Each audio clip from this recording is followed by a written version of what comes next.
Ok? Bom dia a todos. Nós suplicamos o dom do Espírito de Deus, porque quando se trata de receber a palavra de Deus no coração, a condição é o Espírito Santo, que vindo em nosso auxílio, abre para nós a possibilidade de entrar nessa riqueza extraordinária que a palavra de Deus é para nós. E para que ela caia num coração parecido com terra boa e que produza fruto no tempo certo. Então aqui estamos suplicando o dom de Deus e abrindo a nossa Bíblia na primeira carta de São João, capítulo 4, a partir do versículo 7. Caríssimos, amemo-nos uns aos outros, porque o amor vem de Deus. Todo o que ama é nascido de Deus e conhece a Deus. Aquele que não ama não conhece a Deus, porque Deus é amor. Nisto se manifestou o amor de Deus para conosco, em nos ter enviado ao mundo seu Filho único, para que vivamos por ele. E é nisto que consiste o amor. Não em termos nós amado a Deus, mas em ter-nos ele amado e enviado seu Filho para expiar nossos pecados. Quando se trata de buscar a Deus na nossa vida, nós vamos nos deparar com este anúncio: Deus é amor. E para conhecer a Deus, não há outra possibilidade senão amando. Só conhece a Deus quem ama. Muitas vezes, as pessoas se enveredam pelas coisas que são do pensamento humano. Por exemplo, apaixonados pelo conhecimento das coisas.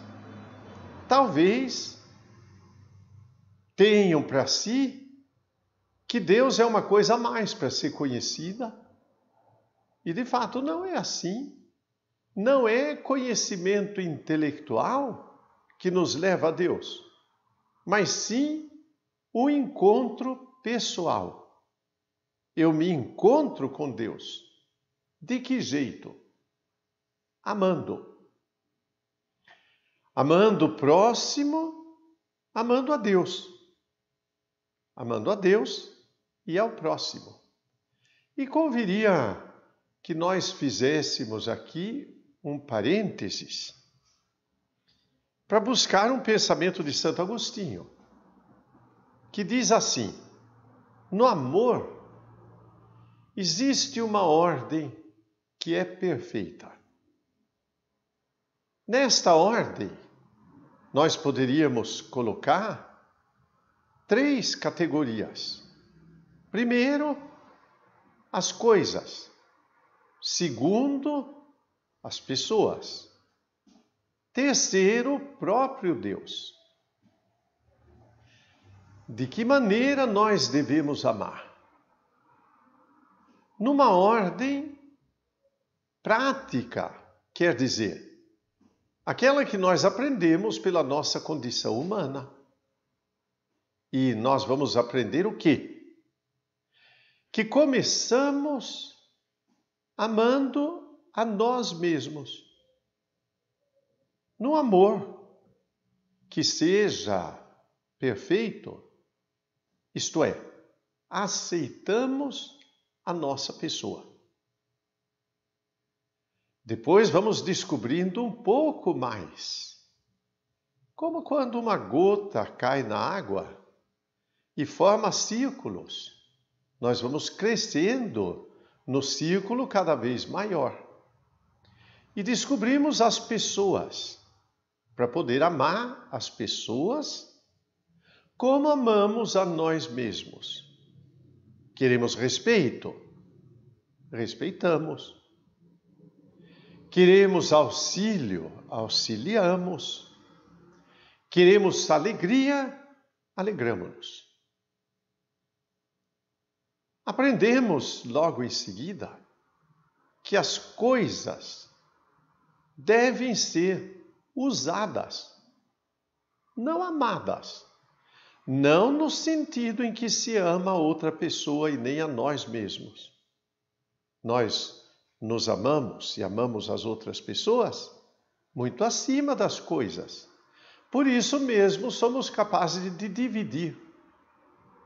Finalmente, vamos aprender a amar a Deus acima de todas as coisas, de todas as pessoas, até de nós mesmos.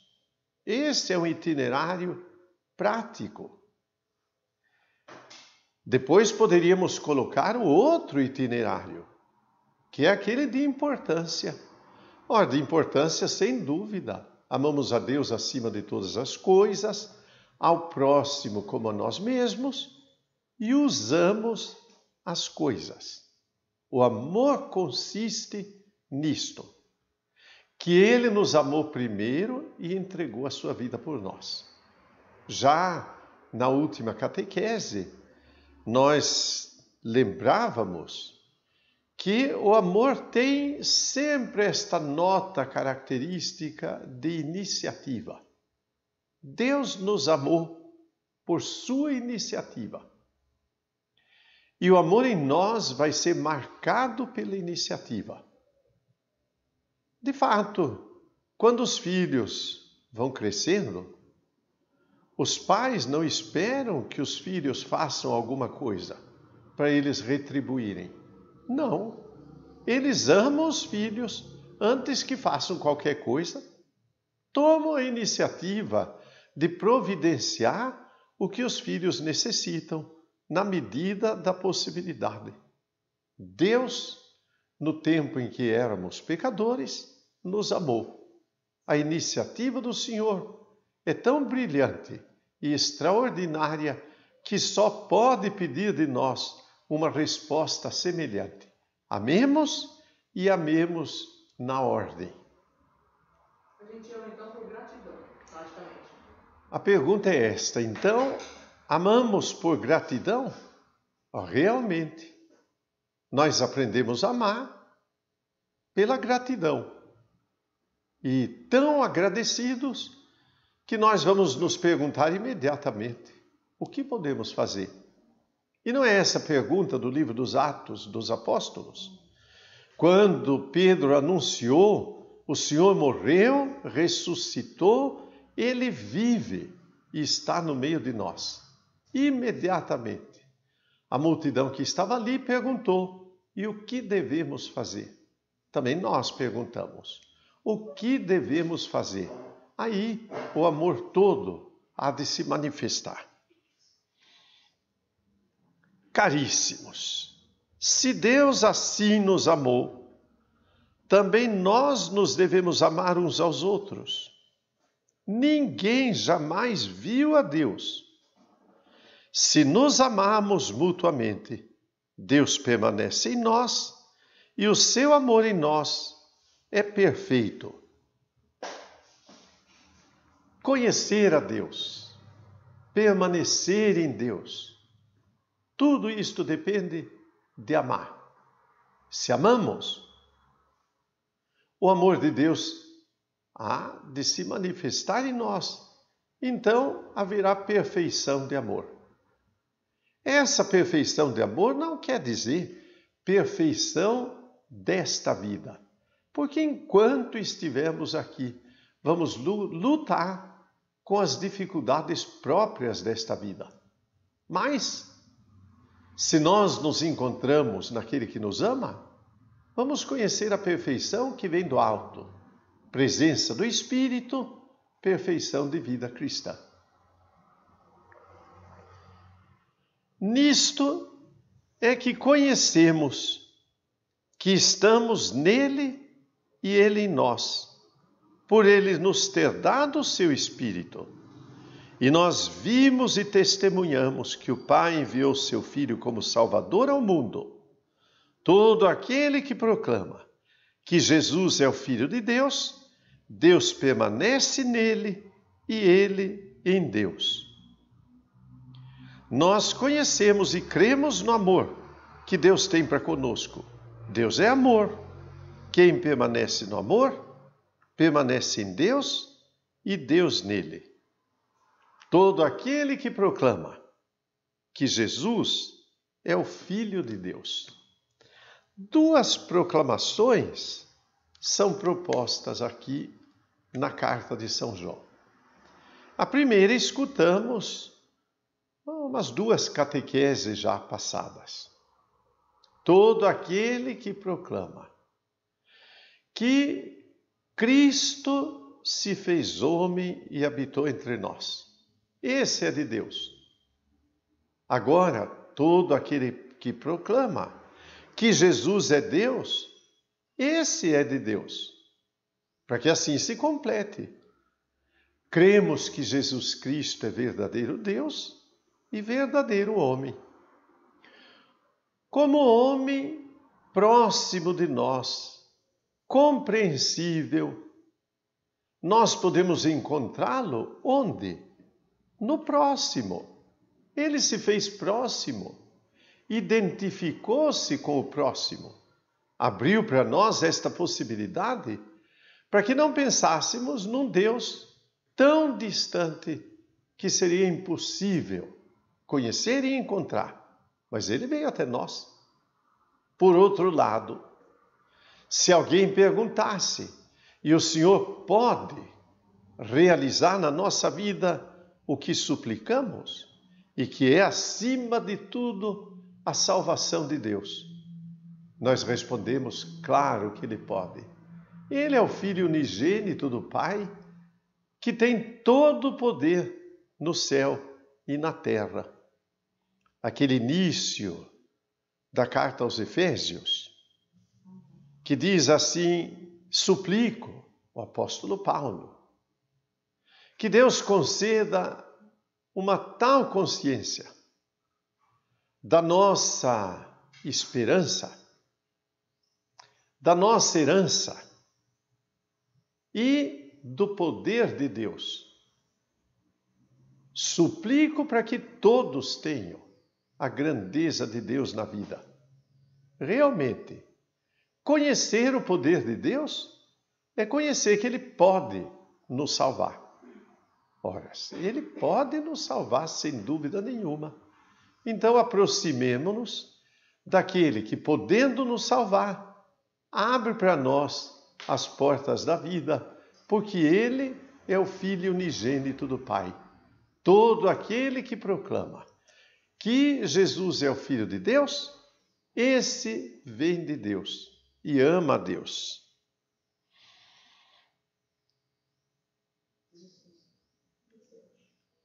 Nisto é perfeito em nós o amor, que tenhamos confiança no dia do julgamento, pois como Ele é, assim também nós somos neste mundo. Que palavra que nos convida à confiança. Como Ele é, nós somos. Como Ele é. Todo cheio de amor por nós. Então nós todos somos cheios de amor pelo próximo. Como Ele é, aquele que amou de entrega de vida.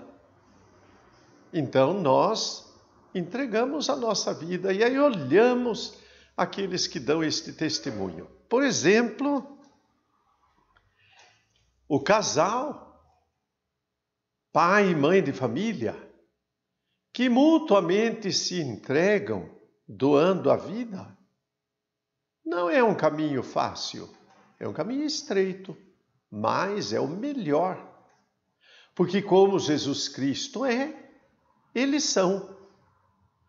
Assim, os jovens que estão descobrindo a sua vida e se veem diante de muitos apelos deste mundo,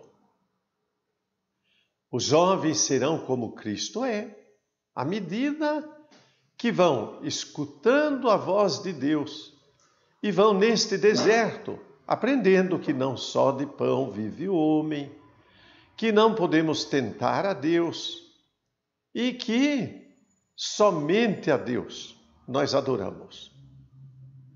Assim é, por exemplo, aqueles que consagram a vida a Deus, no ministério sacerdotal ou na vida consagrada religiosa. Que maravilha! Porque o chamado é este, ser como Jesus é. Todos nós, cada um na sua vocação. Então sejamos nós como Jesus é. Aí vamos corresponder à grandeza desse amor que nós estamos acolhendo no anúncio da palavra. No amor não há temor. Antes, o amor perfeito lança fora o temor, porque o temor envolve castigo.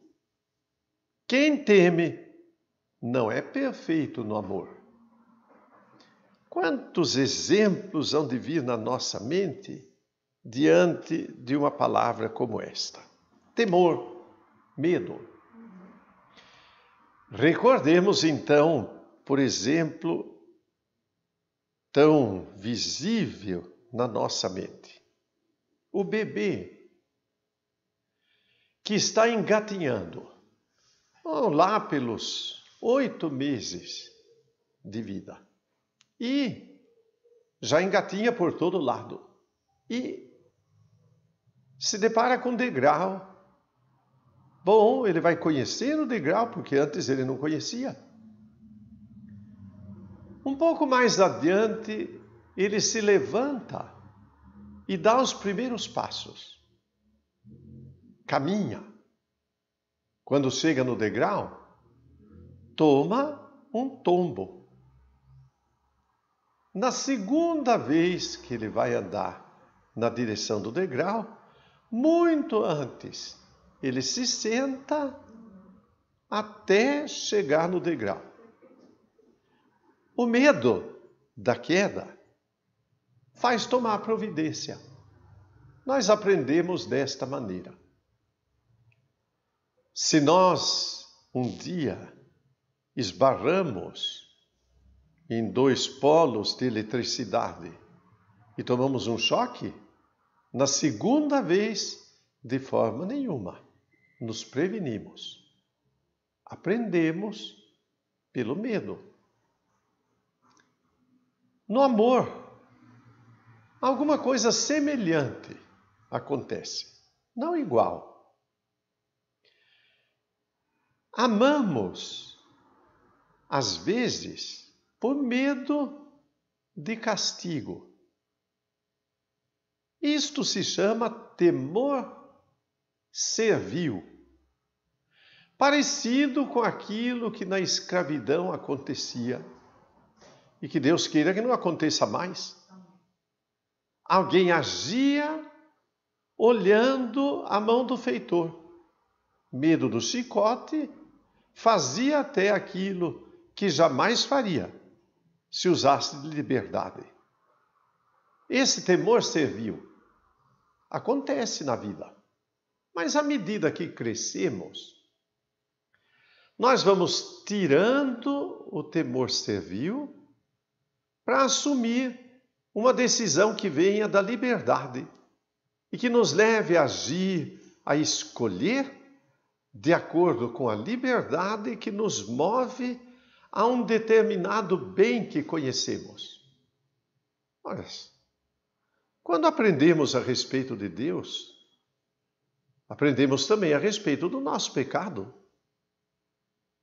E daí, afastamo-nos do pecado, em primeiro lugar, talvez, por algum medo de castigo. Talvez tenhamos tido uma proposta religiosa muito limitada e triste, de quem dizia assim: não faça isto, porque Deus castiga. E acaba isto gravando para a vida inteira. Temor servil. Mas quem ama afasta esse temor para abraçar uma outra atitude. E essa atitude é aquela de um filho diante do pai que ele ama. E ele vai agir corretamente diante do pai? Não por medo. Mas o único temor que ele tem é que o pai se entristeça. E ele não quer entristecer o pai, porque ele ama. Esse temor se chama temor filial. O amor afasta o temor servil e nos dá o verdadeiro temor. O temor de Deus que a Escritura propõe, que é baseado naquele amor a Deus que nos leva a amar tanto que de forma nenhuma entristeceríamos aquele que amamos. O próprio Senhor Jesus no Evangelho mostra este amor diante do Pai, sobretudo naquela oração no Horto das Oliveiras. Não a minha vontade, mas a tua vontade. A minha vontade seria esta: afasta de mim este cálice. Mas a tua vontade é esta: não posso me afastar deste cálice. É para isto que eu vim entregar a minha vida. Aprendamos do Senhor. O amor afasta o temor. Muito estranho que não tenha havido pergunta nenhuma. Mas amamos, porque Deus nos amou primeiro. Se alguém disser amo a Deus, mas odeia seu irmão, é mentiroso. Porque aquele que não ama seu irmão a quem vê, é incapaz de amar a Deus a quem não vê. Temos de Deus este mandamento: o que amar a Deus, ame também seu irmão. Aqui poderíamos ir muito longe, porque é uma palavra que tem muita consequência na vida. Mas primeiro, que é mais prático, nós vemos o outro. Voltamos à primeira infância. Nós nascemos e aprendemos a amar os pais. Começamos pela mãe, sem dúvida nenhuma. Nós aprendemos de que maneira? Dependendo dela. Nós dependemos para alimento. Somos amamentados. Precisamos da mãe. Se a mãe se afasta um pouco, choramos. É a nossa dependência. É o amor do bebê. É amor, mas é dependência. Pouco a pouco, nós vamos conhecendo também o Pai. E amamos o Pai. E dependemos também do Pai. Mais adiante, conhecemos os irmãos. E vamos aprender a conviver, a superar aquele egoísmo que é próprio da infância, que poderia se chamar, mais propriamente, egocentrismo. Quer dizer, nós nos sentimos o centro do mundo. Pouco a pouco vamos descobrindo que não é bem assim. Tem mais gente neste mundo. Mais adiante vamos à escola e aprendemos a convivência com outros, que são muito diferentes, porque nem são da nossa família. Até que nós vamos descobrindo muitas outras pessoas, muitos diferentes, que até questionam a nossa vida, para aprender a amar os diferentes. E assim, compreender um amor humano num sentido muito mais perfeito e maduro. Vemos sentimos, escutamos, nos relacionamos com as pessoas. Se no meio disto não amarmos o próximo, como seria possível amar quem não vemos? Seria um amor absurdo, teórico, fora completamente da vida humana. Mas o amor não é assim. Ele é prático. Amor teórico seria, suponhamos assim, que um rapaz ama uma moça, casa-se com ela, mas ele cria uma ideia da esposa. A esposa deveria ser assim. Ele não ama a esposa que está ao lado dele, mas ele começa a amar uma ideia da esposa. Ele não ama quem vê e não pode amar quem não vê, pois quem não vê ele não conhece. Só conhecemos a Deus se trilharmos o caminho do próximo. É verdade isto? Bom, basta voltar ao princípio da fé. Deus se fez próximo e se encarnou, porque não há outro caminho para nós, senão conhecer o outro para poder amar a Deus. Ver o próximo para poder ver a Deus. Aqui estamos nós, aprendendo e trilhando este caminho. Fora da condição humana, não poderíamos chegar a conhecer a grandeza da salvação de Deus. Mas, se eu amo o próximo que eu vejo, eu vou entendendo também que não é um só, que não é só o meu pequeno grupo, quem sabe só da minha família, nem só da minha classe, nem só do meu bairro, do meu time, mas vai muito mais longe. Eu vou começando a entender a vida humana, que não é a minha casa, mas esta vida humana se estende, por exemplo, para a cidade. Cidade, que em grego se chama polis.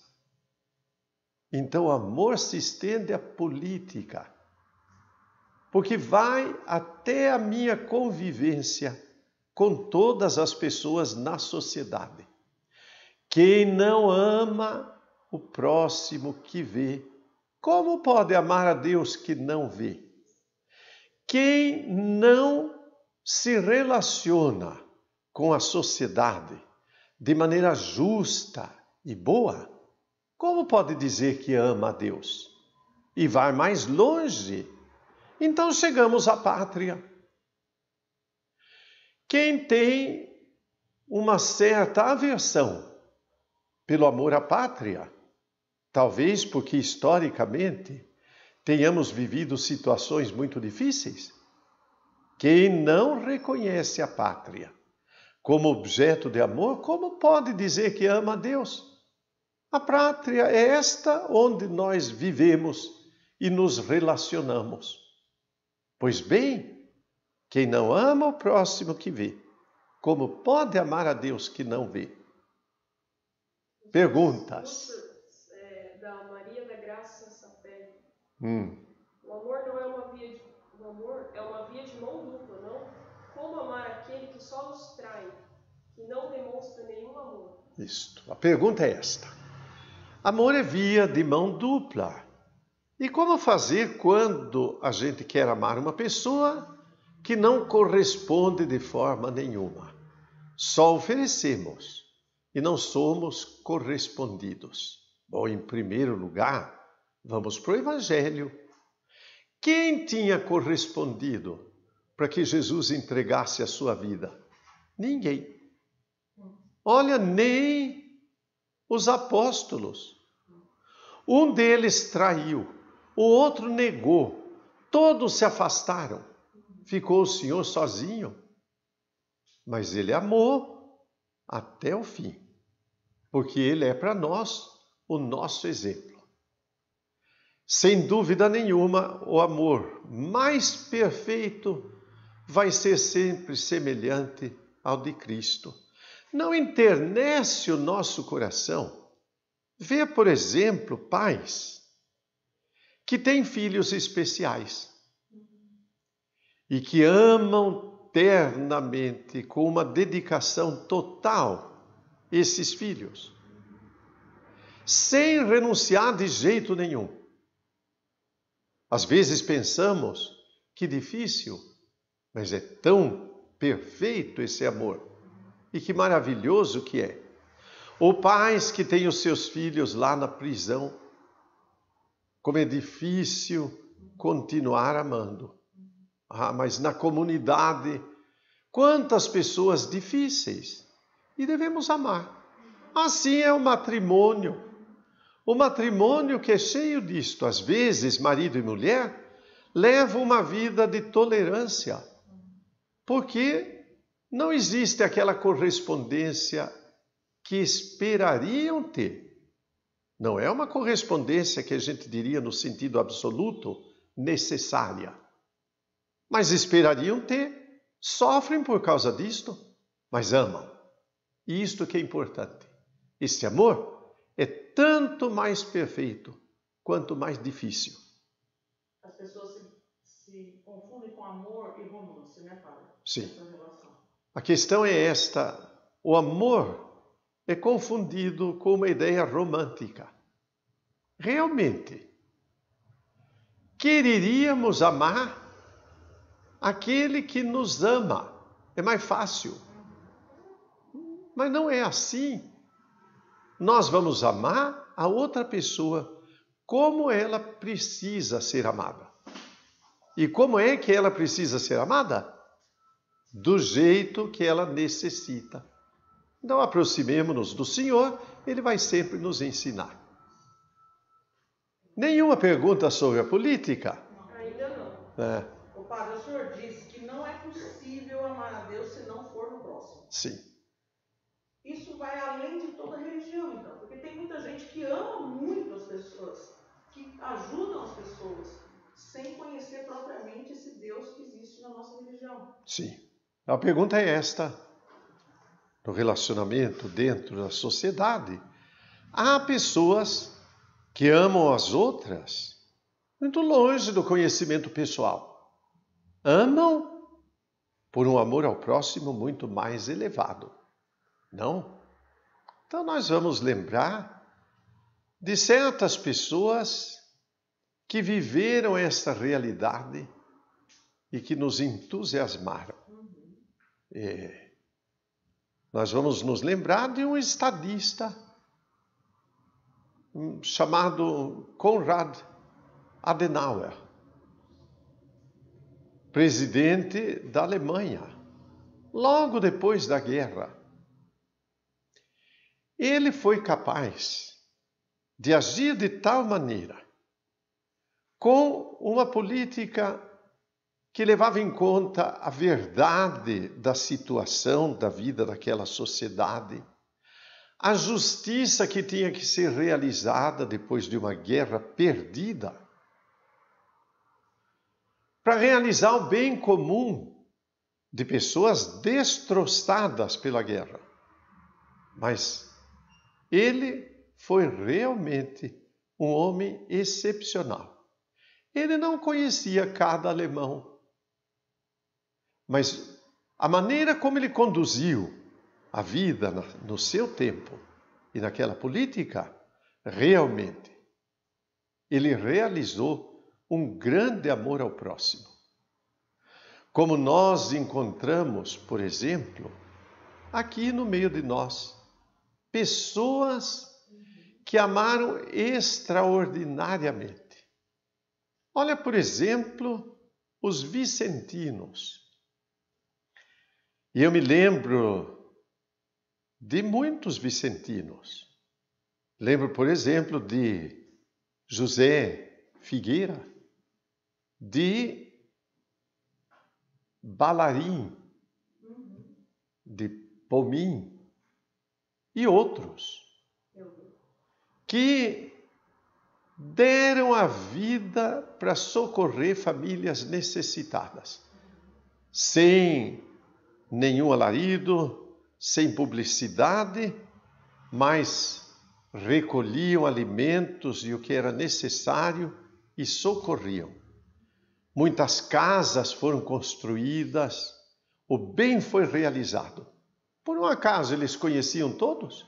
Não, mas estenderam a mão. Isto que é importante. Nós não conhecemos todo mundo, mas nós não precisamos uma sabedoria tão extraordinária para reconhecer que todo mundo necessita. E muito mais do que nós necessitamos. Por isso a caridade tem que estar no nosso coração em todos os momentos. E sem buscar nem reciprocidade e nem qualquer outra resposta, senão a alegria de ter socorrido quem necessita. A alegria que Deus demonstra na sua palavra, de ter morrido pelos seus e muito mais, ressuscitado pelos seus. Tem mais duas perguntas aqui. Como amar nossos políticos? Só podemos rezar por eles, mas amá-los como? A pergunta é esta: como amar os políticos? Só podemos rezar por eles. Amar de que maneira? Ora, rezando. Isto é um grande amor. Segundo, procurando nos interessar pela vida da sociedade. Quando se fala em política, é o interesse pela vida da sociedade, para não cairmos no engano e na falácia de quem não realiza a política, mas realiza qualquer outra coisa, até politicagem. Mas isto existe. Eu devo me admirar por aqueles que são políticos, porque buscam um grande ideal. Temos maus exemplos? Temos, sem dúvida nenhuma. Mas se eu não me interessar por esse amor à vida da sociedade, e que se chama política, eu realmente, se criticar algum político, estarei sendo criticado juntamente. Segunda pergunta. Tem mais uma depois. Que eu acho que essa é bem próxima, né? Como amar esse governo que usa a pandemia para acabar com a economia do Estado? A pergunta é esta: como amar este governo que, na ocasião da calamidade, realiza outros interesses, sobretudo econômico? Bem, a resposta já foi dada, não é? De qualquer maneira, nós estamos numa situação muito parecida com a situação de guerra. A situação de guerra era esta: uma cidade bombardeada e as pessoas muito amedrontadas. E ficavam pensando assim: quando isto vai passar? Porque nós estamos pensando quando isto vai passar. Porque vem isolamento e tudo mais. No meio disto, a administração pública não para. Se parar, as pessoas não vão ser atendidas. Então, a vida econômica continua. Claro, prioridades. A prioridade agora é vencer a epidemia. E realmente ninguém sabe como. Todo mundo na expectativa de soluções, vacina, remédio, etc. Nós acompanhamos. Se fosse necessário um protesto público, protestaríamos. Ainda não chegamos a este tanto. Como em outras questões. Por exemplo, a questão do racismo, que de repente veio à tona. Racismo existe, é detestável, não é lá nos Estados Unidos, é aqui. O racismo existe.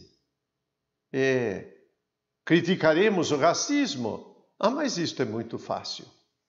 Racismo é uma falta de amor tremenda. O grande amor começa por notar em nós o que é uma atitude de discriminação para superar. Aí sim, a gente pode reconhecer aquilo que é necessário viver. Tem mais alguma pergunta? Pois não. Uma próxima a esse assunto, que é: a política é amiga da igreja? E a outra é possível amar a Deus longe da igreja? Duas perguntas. Primeira, a política é amiga da igreja? Vamos por um raciocínio assim. A igreja é feita de pessoas humanas juntamente com o Salvador. Ele é a cabeça, nós somos os membros. Mas a igreja não é uma realidade etérea, fora do mundo. A igreja está aqui, inserida neste mundo. Então está no meio da sociedade. Exatamente por causa disto é que o apóstolo Paulo vai dizer assim: jamais deixemos de orar pelas autoridades, porque nós estamos no meio desta sociedade, nós participamos. Neste sentido, a igreja e a sociedade estão juntas, não pode ser separado aqui. Perguntar: a igreja é amiga da política? Mas é claro que é. A política neste sentido. A segunda pergunta: se é possível amar a Deus longe da igreja? É possível amar a Deus longe da igreja? Bom, para quem foi batizado, não é possível amar a Deus longe da igreja. Para quem foi batizado e não pertence à Igreja Católica Romana, por exemplo, é possível amar a Deus na igreja que ele tem. Porque igreja é corpo de Cristo, onde ele é a cabeça. Não é só a Igreja Católica. Todas as igrejas cristãs têm Cristo como cabeça e nós somos os membros. Mas há também aqueles que não conhecem Cristo e vivem uma fé em Deus dentro da fé que eles têm. Eles tomam parte de um povo e caminham neste povo. Se eles creem, não seria possível amar a Deus fora do povo que eles conhecem. Mas há também aqueles que nem conhecem a Deus, mas têm uma convicção da verdade, buscam a verdade, querem ser justos. Se traírem a própria convicção, realmente não amam a Deus, porque traem a sua convicção. É possível amar a Deus fora da igreja? Para nós que somos da igreja, não. Vamos lá. Não sei se tem tempo. Tem. Vamos lá. Capítulo 5, versículo 1. Todo o que crê que Jesus é o Cristo nasceu de Deus. Todo o que ama aquele que o gerou, ama também aquele que dele foi gerado.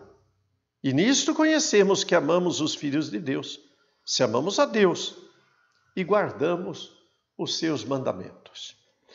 Uma maneira de falar que talvez confunda um pouco a nossa cabeça, mas é muito simples. A realidade é esta. Se eu amo a Deus, não posso deixar de amar quem é filho de Deus. Amo a Deus e me encontro no meio da família de Deus nesta vida. Somos todos filhos de Deus. Não posso amar Deus se não amar os filhos de Deus. E não posso amar os filhos de Deus se não amar a Deus. É uma realidade que se completa. Quem ama, ama inteiro. não separa. No amor não tem limite, no amor também não tem um distanciamento.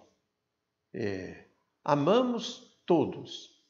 Amamos a Deus e amamos o próximo. Quem ama aquele que gerou, isto é, Deus, ama aquele que dele foi gerado, o próximo. E Deus se fez próximo em Cristo. Ele é o Filho unigênito. Aprendamos a contemplar a Deus e a pôr em prática a sua palavra. Nisto conhecemos que amamos os filhos de Deus, se amamos a Deus e guardamos os seus mandamentos. Aí é que está. O amor não é sentimento, embora comporte o sentimento. O amor é uma realidade para ser vivida. Voltamos ao casal, ao pai e à mãe de família. Um homem ama a sua família, ama a esposa e ama os filhos. Mas não leva para sua casa o que é necessário, mesmo podendo. Não demonstra carinho. Como pode dizer que ama? Se ele teoricamente disser, mas eu trabalho, em casa não falta nada. Mas falta carinho. Realmente nós somos gente. Nós não podemos achar que nós somos números ou objetos. Não, nós somos gente. Obedecer o mandamento significa viver aqui como pessoas humanas. Os mandamentos todos humanizam o ser humano. Aí o amor se torna possível. Quem ama realmente ama completamente. Pode ser que alguém diga, eu ofereço carinho para minha família, mas depois não dá nenhum exemplo, não oferece o que a família precisa. Bom, esse carinho é vazio. Oferece o carinho, mas depois se torna adúltero e etc. Que amor é esse? Um amor que não tem nenhuma clareza, não tem coerência. Quem ama, cumpre o mandamento. E aqui estamos nós para ouvir a palavra e cumprir o mandamento que o Senhor nos dá. Amemos desta maneira, cumprindo o mandamento. Haveria na vida de nosso Senhor algum mandamento que ele não teria cumprido? De forma nenhuma. Obediente até a morte de cruz. Assim, nós obedecemos o mandamento, seguindo o que o Senhor nos ensinou. É fácil? Viveremos isso perfeitamente? Não, nós somos humanos e vamos ter que aprender. A vida inteira vamos ter que aprender. Enquanto estivermos aqui, temos tempo de aprender mais. Pois não. A primeira é, após uma desavença familiar e uma aparente e gradual superação da situação, é necessário voltar ao assunto para um pedido de perdão expresso ou podemos seguir sem retornar à situação passada? A pergunta é esta. Temos uma desavença e, passado algum tempo, com muito esforço, superamos. Deveríamos voltar a isto e pedir perdão? Não, depende. Depende da situação da vida. Coisas muito pequenas são resolvidas rapidamente. Não é necessário nem citar. Coisas que atingem a pessoa e atinge aquilo que há de mais íntimo na pessoa. Uma vez superada a desavença, não quer dizer que deva se voltar imediatamente, mas mais cedo ou mais tarde em alguma ocasião devemos voltar, porque tiraremos grande proveito. Desde que voltar não signifique reabrir a ferida. Isto seria um grande prejuízo, certo? A vida ensina a melhor ocasião. Minha outra pergunta é: conheço a Deus e por desavenças me afasto da igreja, por não suportar a causa da desavença. Como superar e voltar para a igreja? Sim, conheço a Deus e conheci desavença na igreja e me afasto. Como voltar? Bem, a mesma resposta anterior. A ocasião. Não quer dizer que um afastamento temporário significa afastamento definitivo.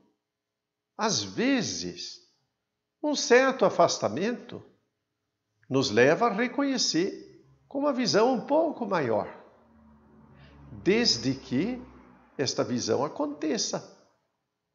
Posso me afastar algum tempo? Claro. Mas vou me afastar e não refletir? Pode ser que, embora a desavença seja grande, o erro tenha sido meu e eu me afastei injustamente. Deveria pelo menos reconhecer a injustiça e voltar. Para isto, sinceridade de vida e amor acima de tudo. Como é que eu posso me afastar daquilo que eu chamo de comunidade? A igreja é comunidade. Amo as pessoas. Sinto muito quando alguma pessoa temporariamente se afasta. Mas não tenho um coração assim tão enfraquecido que, olhando isso, não reconheça que é necessário. Afastou-se, refletiu, volte. Todas as pessoas devem mudar. Mudando, cada um descobre o seu lugar e, sobretudo, amadurece. Porque depois de uma crise, eu tenho que voltar melhor. Eu não vou voltar pior do que antes, nem igual, melhor. Depois desta pandemia, nós vamos ter que voltar melhores. Não igual, melhores. Porque a crise nos amadureceu. E a gente se afasta também, e a gente tem que acreditar que quem ficou também mudou. Todos mudam. Esta é a afirmação. Quem ficou na comunidade, quem saiu da comunidade. Por isso são tempos novos. Alegria pelos tempos novos. Posso testemunhar, por exemplo, na vida e na caminhada de quem é sacerdote, muitas vezes tem que fazer uma experiência dura de uma transferência. A transferência também é afastamento de uma comunidade. Afastamo-nos para trabalhar em outra parte, pela necessidade da igreja. Quando fazemos a experiência de conhecer outro trabalho e outra comunidade, amadurecemos muito. Deixamos de lado coisas que deveriam ser deixadas e abraçamos coisas melhores. Assim é a vida. Nós amadurecemos em cada ocasião de crise. Desperdiçar esta crise seria uma coisa que ofenderia a Deus, porque isto é dom. A crise é dom e deve produzir fruto em nós. Vamos lá, acho que encerramos hoje por aqui. Na próxima semana continuamos no capítulo 5, versículo 3. Ave Maria, cheia de graça, o Senhor é convosco. Bendita sois vós entre as mulheres, bendito é o fruto do vosso ventre, Jesus. Santa Maria, Mãe de Deus, rogai por nós, pecadores, agora e na hora de nossa morte.